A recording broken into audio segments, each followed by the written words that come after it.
બનાસકાંઠાના ડીસામાં નગરપાલિકાના એક કોન્ટ્રાક્ટરને ખોટા કેસમાં ફસાવી દઈ ₹20 લાખની ખંડણી માંગવામાં આવી હોવાની ગંભીર ફરિયાદ પોલીસ મથકે નોંધાઈ છે।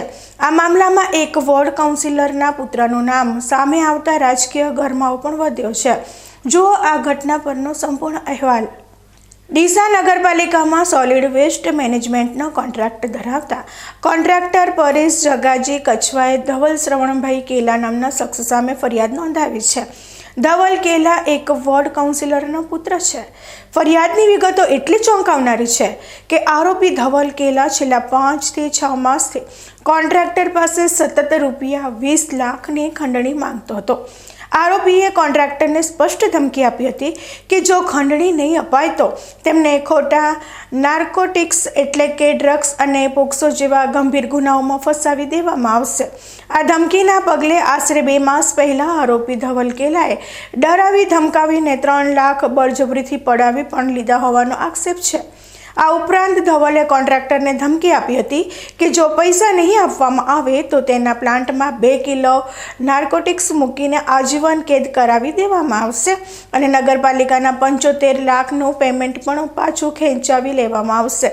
કોન્ટ્રાક્ટરે ધવલ કેલા દ્વારા ખંડણીના નાણાં કઢાવવા માટે નગરપાલિકાના કર્મચારીઓ પર દબાણ કરાયું હોવાના 2 ઓડિયો રેકોર્ડિંગ્સ પણ પુરાવા તરીકે પોલીસને સોંપાયા છે।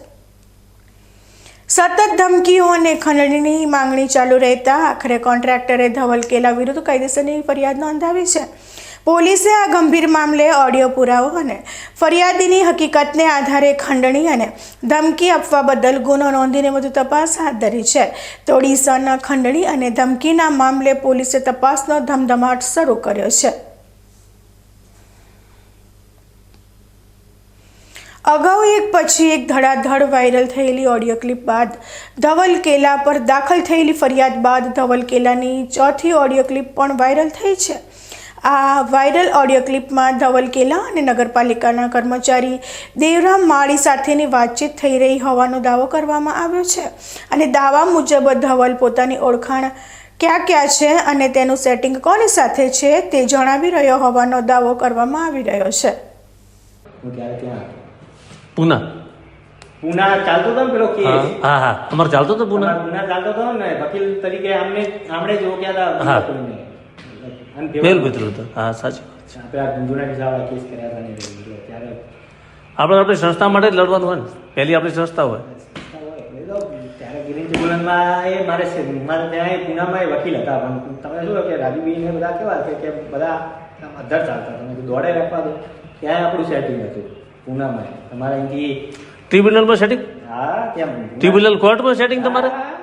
એમાં શું વાપી ભરૂચ આ બધા ત્યાં તો મોટા મોટા કેસો થાય। આપણી નગરપાલિકા તો કંઈ નથી, ત્યાં તો જીપીસીબી ના ને એ બધા કેસો ત્યાં પૂના ટ્રિબ્યુનલમાં જ ચાલુ હોય। એમને લાઈન ચાલે આખી બરાબર, કંપનીઓને ક્લોઝર નોટિસો ને આ બધું ઘણું બધું હોય, બધું સેટિંગ વાળું હોય। આ બધું તમે લોકો ચલાવતા તમે બધું આપણે શું કરવા પડીએ?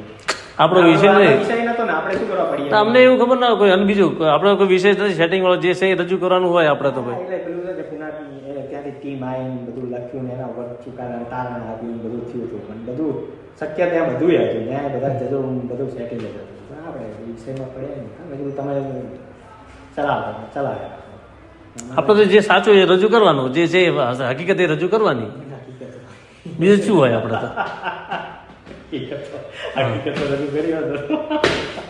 બીજું આપણે શું કરી શકીએ? ભલે ગમે તે ફિઝિકલ જોવા જાય તો હકીકત એ હકીકત છે, આજે નહીં તો કાલે હકીકત થોડી જાણી રહેવાની છે।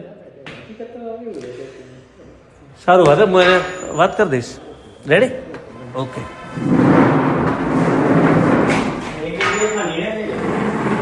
હા, નિર્ણય એટલે મારે એટલે નિર્ણય એને લેવાનો છે। હા હા એ બરાબર, હા નિર્ણય એને લેવાનો છે, મારે નથી લેવાનો। હા